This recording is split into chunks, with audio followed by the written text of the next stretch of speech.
मौर्य साम्राज्य। मौर्य वंश की स्थापना चंद्रगुप्त मौर्य ने की थी और इनका जन्म 345 ईसा पूर्व में हुआ था। चंद्रगुप्त मौर्य को सैंड्रोकोटस भी कहा जाता है। चंद्रगुप्त मौर्य का प्रधानमंत्री चाणक्य था, जिसकी सहायता से चंद्रगुप्त मौर्य ने घनानंद को हराया था। चाणक्य ने एक पुस्तक लिखी जिसका नाम क्या है, अर्थशास्त्र।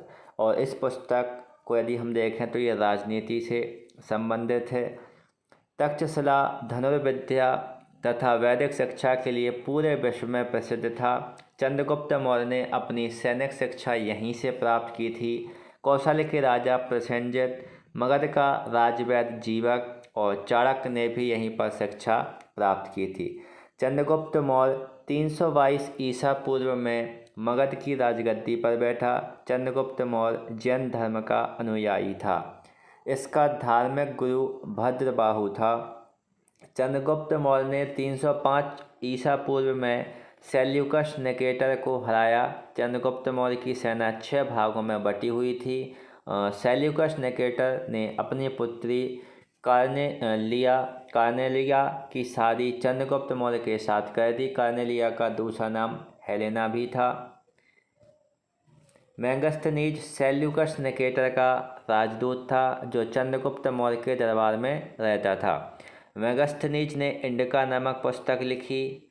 मेगस्थनीज ने भारतीय समाज को 7 जातियों में विभक्त किया।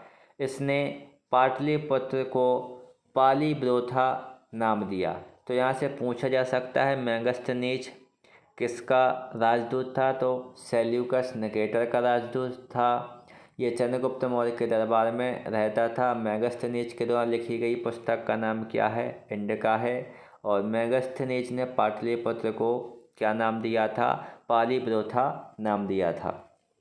चंद्रगुप्त मौर्य के बारे में जानकारी रुद्रदामन के जूनागढ़ अभिलेख से मिलती है। यह अभिलेख ब्राह्मणी लिपि में है। चंद्रगुप्त मौर्य और सेल्यूकस निकेटर के बीच हुए युद्ध का वर्णन एपियानस में किया गया। चंद्रगुप्त मौर्य ने सेल्यूकस निकेटर को 500 हाथी उपहार में दिए थे।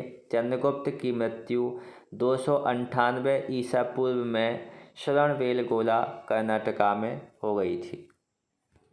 चंद्रगुप्त मौर्य का पुत्र बिंदुसार। चंद्रगुप्त मौर्य का उत्तराधिकारी बिंदुसार था, जो 298 ईसा पूर्व में मगध की गद्दी पर बैठा।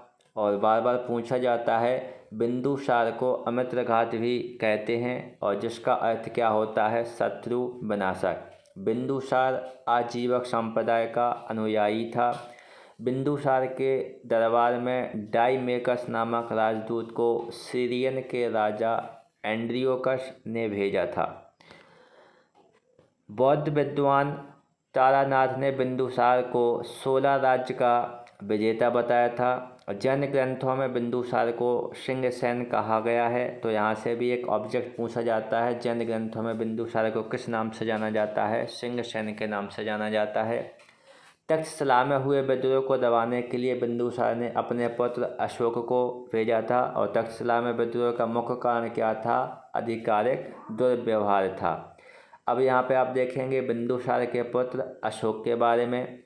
तो जो बिंदुसार है, बिंदुसार का उत्तराधिकारी उसका पुत्र अशोक महान हुआ, जो 269 ईसा पूर्व में मगध की राजगद्दी पर बैठा। अशोक ने कश्मीर में श्रीनगर बसाया। ये पूछा जाता है, कश्मीर में श्रीनगर की स्थापना किसने की थी, तो अशोक ने की थी। अशोक ने नेपाल में ललितपत्तन नगर की स्थापना की थी। तो यहाँ पर 2 नगर आपको याद रखना है, कश्मीर में श्रीनगर और नेपाल में ललितपत्तन नगर की स्थापना अशोक के द्वारा की गई थी। राजगद्दी पर बैठने के समय अशोक अवंती का क्या था, राज्यपाल था। यानी जब अशोक राजगद्दी पर बैठा था तो उस समय वह अवंती का क्या था, राज्यपाल था। मास्की एवं गुर्जरा अभिलेख में अशोक का नाम अशोक मिलता है। तो आपसे यहाँ पर पूछा जा सकता है किस अभिलेख में अशोक का नाम अशोक मिलता है, तो या तो वहाँ पर ऑप्शन में हमें मास्की मिलेगा या फिर क्या मिलेगा, गुर्जरा मिलेगा। तो मास्की एवं गुर्जरा अभिलेख में अशोक का नाम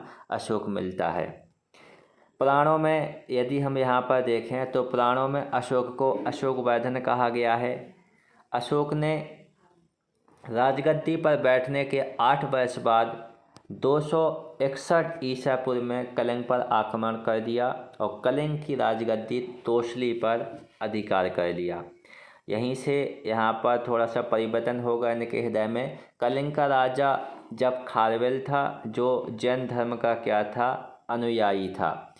इस युद्ध में भयंकर मारकाट को देखकर अशोक को बहुत दुख हुआ और उसने कभी भी युद्ध नहीं करने का निर्णय लिया।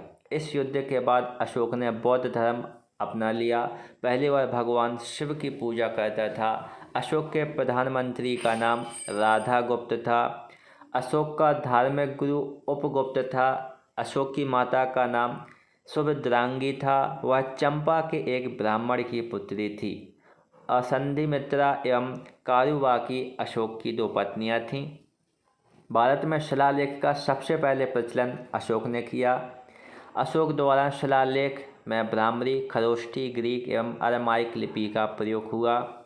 अशोक ने बौद्ध धर्म के प्रचार के लिए अपने पुत्र महेंद्र एवं पुत्री संघमित्रा को अशोक के शिलालेख 1837 ईस्वी में सर्वप्रथम जेम्स प्रेसेप ने पढ़े थे। इनकी संख्या 14 है। तो आपसे पूछा जा सकता है अशोक के शिलालेख सबसे पहले कब पढ़े थे, तो 1837 ईस्वी में जेम्स प्रिंसेप के द्वारा या जेम्स प्रेसेप के द्वारा पढ़े गए थे। अशोक के शिलालेखों की संख्या कितनी है, 14 है। अशोक के शिलालेखों की खोज यदि देखा जाए तो 1750 ईस्वी में पेंटेलर ने की थी। अशोक के स्तंभ लेखों की संख्या 7। देखिए शिलालेख 14 है और स्तंभ लेखों की संख्या कितनी है, 7 है। और स्तंभ लेख केवल ब्राह्मणी लिपि में ही लिखे गए हैं। अशोक के दरबार में डियानिसियस मिस्र नामक राजदूत आया था, जो मिस्र के राजा फिलाडेल्फस टॉलेमी द्वितीय ने अशोक के दरबार में भेजा था। अशोक के शिलालेखों में सबसे लंबा जो शिलालेख है वो शिलालेख कौन सा होगा, 7वां शिलालेख। और कौशाम्बी अभिलेख को कौन से अभिलेख के नाम से जाना जाता है, रानी के अभिलेख के नाम से भी जाना जाता है। अशोक का सबसे छोटा स्तंभ रुम्मी देई है। कौन सा हो जाएगा, रुम्मी देई। अशोक का सार ए कुना अभिलेख ग्रीक एवं अरमाइक भाषा में है। तो पूछा जा सकता है आपसे कि अशोक का कौन सा अभिलेख ग्रीक एवं अरमाइक भाषा में लिखा गया है, तो उसका राइट आंसर क्या हो जाएगा, सार ए कुना। कलिंग के युद्ध का वर्णन 13वें शिलालेख में है। ये भी बहुत मोस्ट है। कलिंग के युद्ध का वर्णन किस अभिलेख में, शिलालेख में मिलता है, 13वें शिलालेख में मिलता है। अर्थशास्त्र में शीर्षस्थ अधिकारी को तीर्थ महामात्र कहते हैं। इनकी संख्या 18 थी। प्रशासन की सबसे छोटी इकाई ग्राम थी, जिसका मुखिया ग्रामिक कहलाता था।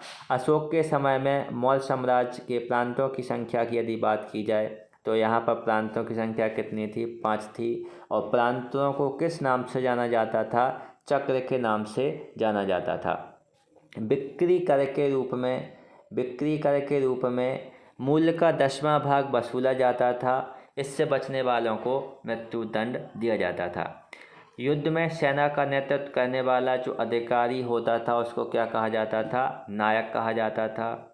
अर्थशास्त्र में गुप्तचर को गूढ़ पुरुष के नाम से जाना जाता था। सरकारी भूमि को सीता भूमि के नाम से जाना जाता था।